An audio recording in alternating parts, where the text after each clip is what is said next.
Quero começar o Jornal Gente compartilhando com os nossos ouvintes dados interessantes, novos e que, olha, dão um ânimo em relação à Covid-19 no Brasil. Primeiro deles, velocidade de transmissão da Covid-19 caindo nas últimas semanas. Das últimas 2 semanas, uma queda grande. O nosso ouvinte vai se lembrar que no pico da pandemia, nos primeiros meses deste ano, chegamos a ter uma taxa de transmissão de 1,1, 1,15, ou seja, cada pessoa infectada infectava mais uma e mais, quando a medição é feita por 100, cada 100 pessoas infectavam 115. Isso foi o pico. Há 2 semanas, isso foi recuando, foi para 0,98, 0,91 e na divulgação de ontem da Fundação Oswaldo Cruz, a taxa de contágio no Brasil é de 61. Ou seja, 100 pessoas infectadas infectam 61 pessoas.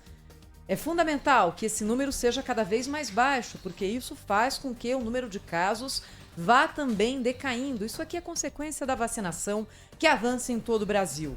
Média de novos casos, que já em dias isolados chegou perto de 100 mil. Naquela média ponderada, esteve no pico perto de 80, está hoje em 48 mil novos contaminados por dia. Muito alta ainda, é claro, muito alta, mas bem abaixo do que a gente já teve em situações anteriores.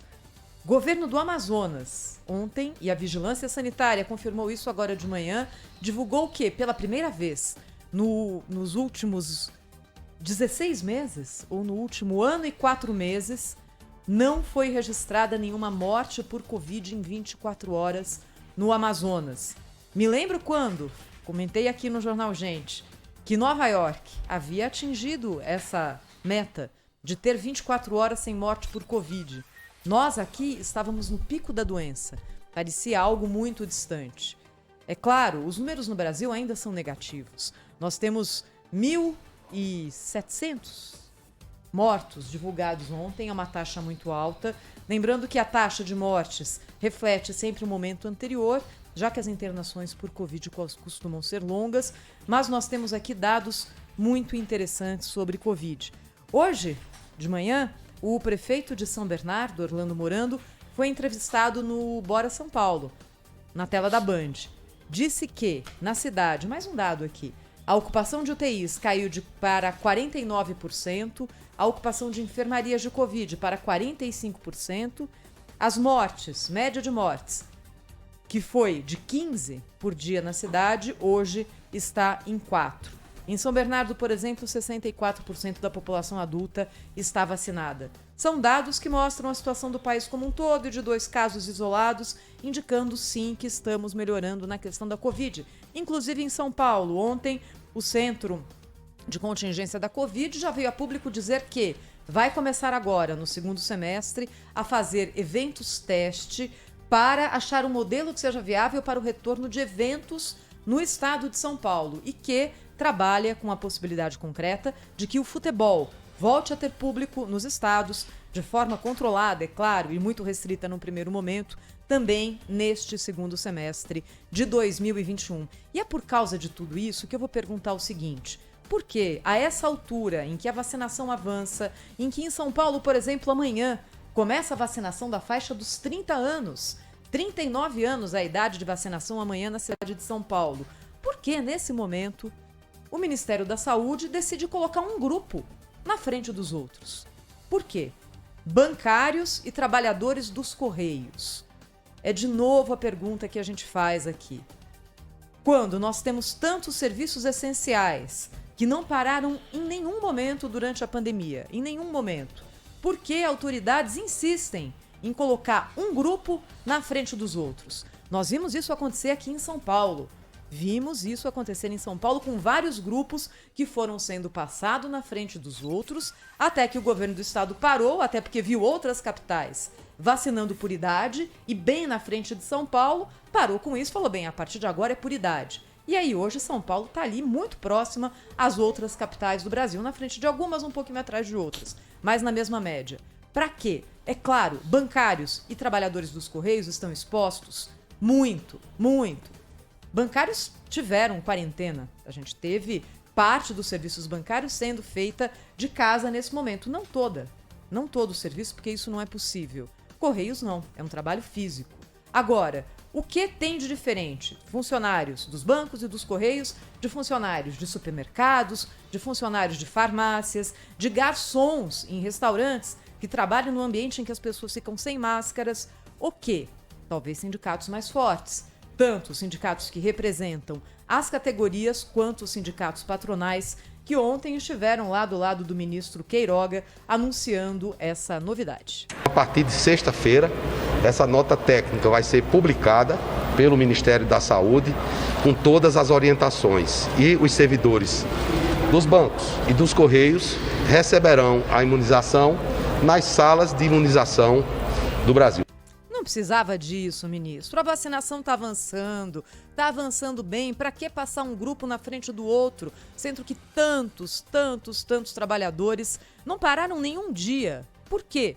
Um vai tomar a vacina antes do outro. Para mim, e isso eu tenho dito desde o começo, o critério mais justo depois da faixa mais idosa e das comorbidades é o critério etário. Ponto. Senão a gente fica aqui discutindo que categoria tem mais direito que a outra, e essa é uma discussão que não para nunca. 8h07, Cláudio Humberto chegando aqui no Jornal Gente, direto de Brasília. Como é que tá a capital federal hoje, Cláudio? Bom dia. Muito bom dia, Thaís Freitas. Bom dia, Marco Antônio Sabino. Bom dia, Brasil. Aqui, olha, Brasília é mais um dia esplendorosamente bonito, lindo, com um céu limpo. Não há uma única nuvem, aquele céu azul, aquela luminosidade que só Brasília oferece aqui nessa região. Mas o clima frio, muito frio durante a noite. As temperaturas aqui já foram registradas temperaturas próximas dos 4 graus.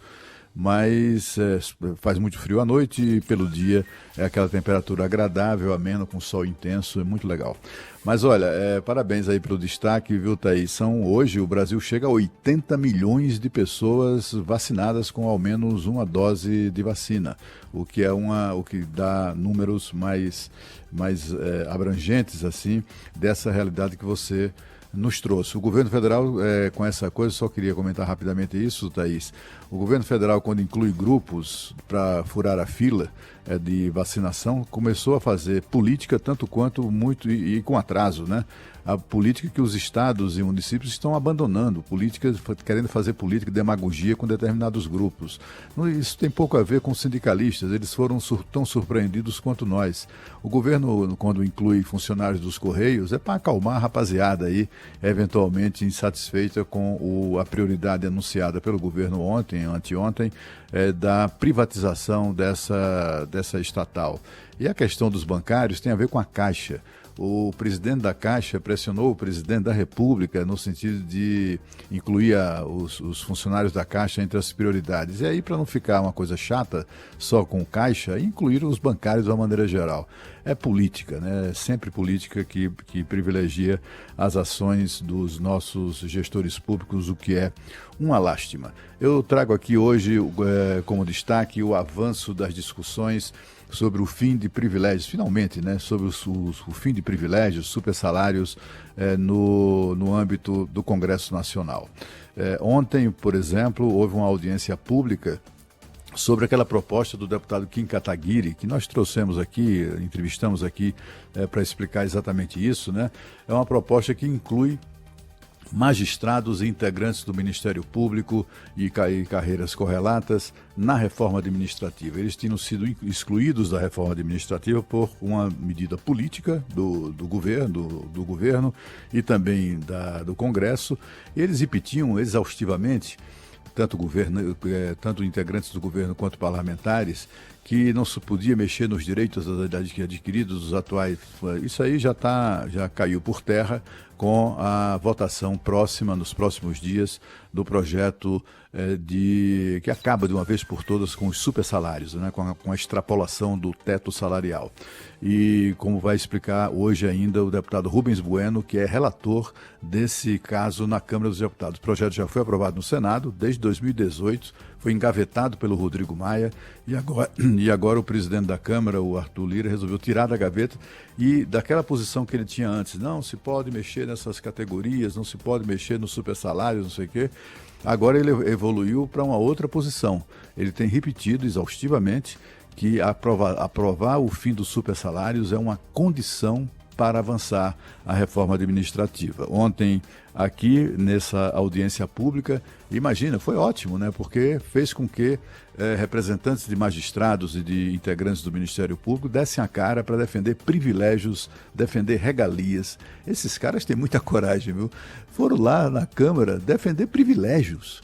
E aí eles acabaram ouvindo o que não queriam, né? Foi uma saraivada de críticas que foram feitas aos privilégios e regalias dessas categorias, e no mínimo a mais, digamos assim, a mais amena, ou o privilégio mais ameno são as férias de 60 dias, né? Ao contrário de qualquer outra categoria que trabalhe de maneira absolutamente extenuante, todos nós, todos os trabalhadores. Com essa rapaziada aí é diferente, eles não têm 30 dias de férias, têm 60 dias de férias por ano. Também foi um deputado, Tiago Mitrô, que também já entrevistamos aqui, ele chamou a atenção para o fato de que dessas categorias apresentarem média salarial muito acima do teto. O teto no âmbito federal é de R$ 39.293 por mês e tem há categorias cuja média salarial vai a R$ 48 mil, exatamente em razão dos penduricalhos que agora serão extintos se de fato a Câmara fizer o que o Senado já fez, que é aprovar o projeto. Bom dia, Cláudio Humberto, bom dia, Thaís, bom dia, ouvintes. Eu gostaria de voltar mais tarde ao assunto do momento do Covid no Brasil, mas antes eu tenho um tom de indignação aqui na minha abertura para o assunto que eu quero tratar. E o assunto é educação. O advogado-geral da União, André Mendonça, que deve ser o indicado pelo presidente Jair Bolsonaro para a vaga que está sendo aberta pelo ministro Marco Aurélio no Supremo Tribunal Federal, ministro Marco Aurélio que falou conosco essa semana e que está se aposentando, ele tomou iniciativa, e é uma das últimas iniciativas talvez dele no cargo, de pedir, através de uma ação, por meio de uma ação, ao Supremo Tribunal Federal, a suspensão de uma decisão do Congresso Nacional que prevê garantia de conexão à internet para alunos da rede pública. Nós estamos falando mais ou menos de 18 milhões entre alunos e professores. Os professores também seriam beneficiados. O valor total chegaria a um investimento de 3,5 bilhões de reais. É muito dinheiro. Podia ser menos, podia ser 3, podia ser 2,5. Mas alguma coisa precisa ser feita para trazer de volta os alunos que estão sem acesso à internet e, portanto, sem aula, porque as aulas presenciais estão sendo apenas parciais. O governo argumenta que a aprovação pelo Congresso Nacional dessa regra é inconstitucional. Supera teto de gastos. Ora, as favas com o teto de gastos quando estamos falando de educação. E que nós não estamos vivendo um momento de calamidade pública que justificasse uma decisão como essa. E a pérola final da argumentação do governo, que essa decisão desrespeitaria o princípio da razoabilidade. Isso vai entre aspas, está na peça entregue ao Supremo Tribunal Federal. Enfim, se essa decisão for aceita, haverá um recuo nos índices de aproveitamento e qualidade nas escolas.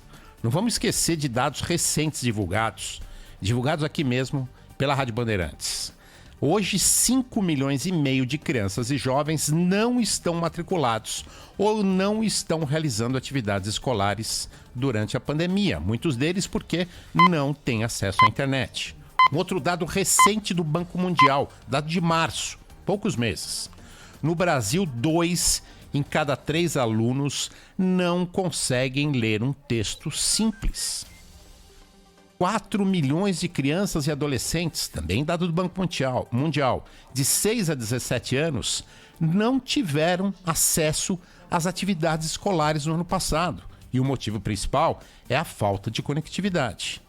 E só para encerrar, para a gente ter uma ideia do que significa não dar ao aluno o direito de assistir a aula, mesmo que à distância, estrutura para que esse aluno assista a aula mesmo à distância, é só lembrar que, segundo o Censo Escolar da Educação, o INEP de 2020, ok, já tem mais um ano aí, quase 1,5 milhão de estudantes no Brasil estão em escolas que não têm sequer esgoto ou banheiro.